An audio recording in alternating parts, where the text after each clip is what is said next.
The Rebel Capitalist Show. How did you kind of move into, or what brought you to the libertarian mindset and the Austrian School of Economics? Gold. Yeah. Okay. And if gold I have to say it was a bull market.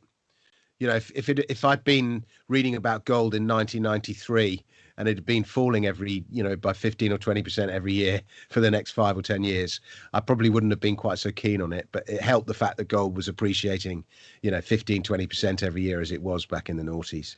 So that was your gateway drug Yeah. to libertarianism, and then kind of Austrian economics. And you kind of opens up your eyes. You're like, okay, this is the way I think the world works or should work. Yeah, I mean, I'm very interested in the relationship between gold and natural law. Natural law is distinguished from physical law. Natural law is not man-made law, but things that occur naturally. And one of the things that always interested me about gold, because a lot of people say we can never go back to a gold standard because there isn't enough gold to go round. Right. And I'm saying, well, we could. You'd have to revalue gold upwards a lot.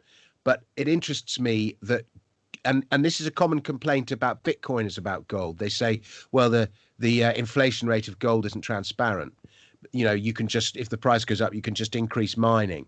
Well, actually, it's not that easy, because you just need to look at the competence of gold mining companies to know that A, it's not that easy, and B, gold mining is a difficult business. Gold is very hard to extract.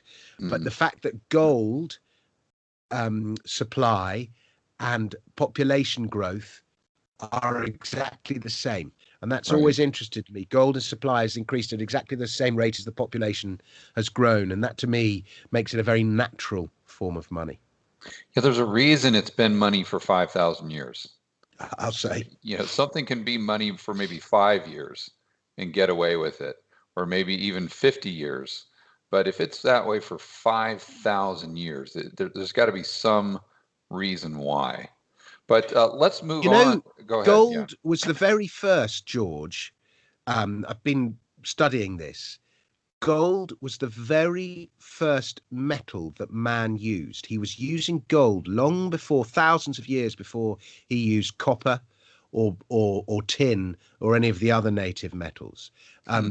Because in those days, you would find nuggets of gold in riverbeds and so on. Right.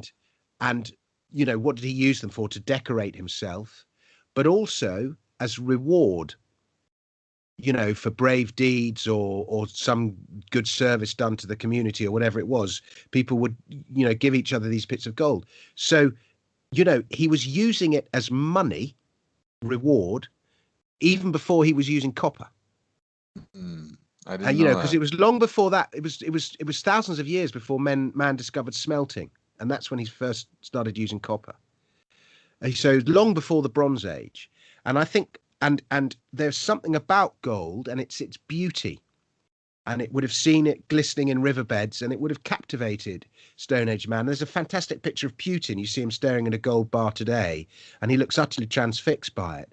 Well, it would have been the same compelling nature of it, to our Stone Age ancestors. Yeah, one of the ways that people look at gold and they look at Bitcoin is kind of a network system. So Bitcoin is this network, and you see it competing with the dollar network system. And a lot of people see Bitcoin overtaking the dollar. Again, a network. But when you go back to gold, what differentiates in my mind gold from Bitcoin as far as when it started is when gold started to become money, there were no other networks of money that were in place that it needed to defeat. You see, because there was so deep. I'm sure people might have been using beans or cows or rice or something as a store of value, but there was really no centrally or global network. It was all so decentralized that gold came in, and it was the first kind of, I don't want to call it centralized, but universally accepted form of money, where now Bitcoin, and I'm not saying Bitcoin isn't going to overtake the dollar. That's not what this is about. But Bitcoin does have an additional hurdle to becoming global sound money that gold just didn't have. Am I understanding history and how it transpired correctly, or am I not seeing it right? Well, I would the one of the very first systems of money or debt-based money. Now, Bitcoin is basically a digital bearer instrument. It's not a debt-based money. It's Right, like gold. right. It's a bearer instrument. And by the way, I'm a bit big. I like Bitcoin a lot.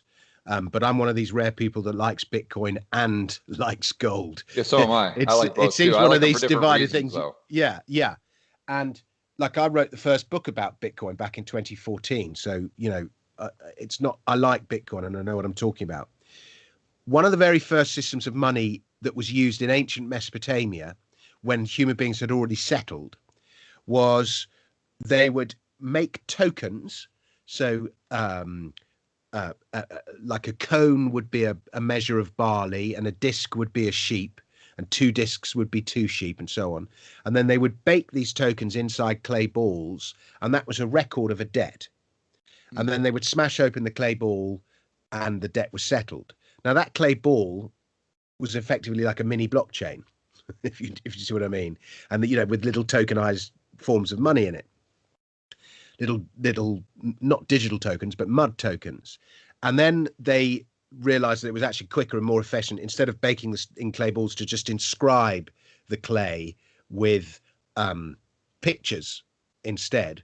And thus did we develop the first hieroglyphs, the first system of handwriting, based around the first system of money. And the most common debt that was owed was taxes, tithes, Right, and so on. right. And that was a system of record keeping, essentially. So even though it was a debt-based record-keeping system, there's more parallels there with the blockchain than they are with gold.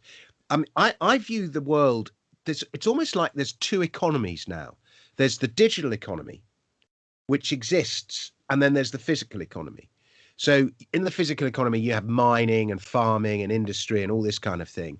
And then in the digital economy, you have, trademarks and apps and Google and shares in software companies and Bitcoin and these kind of things and NFTs. And they're almost like two separate economies.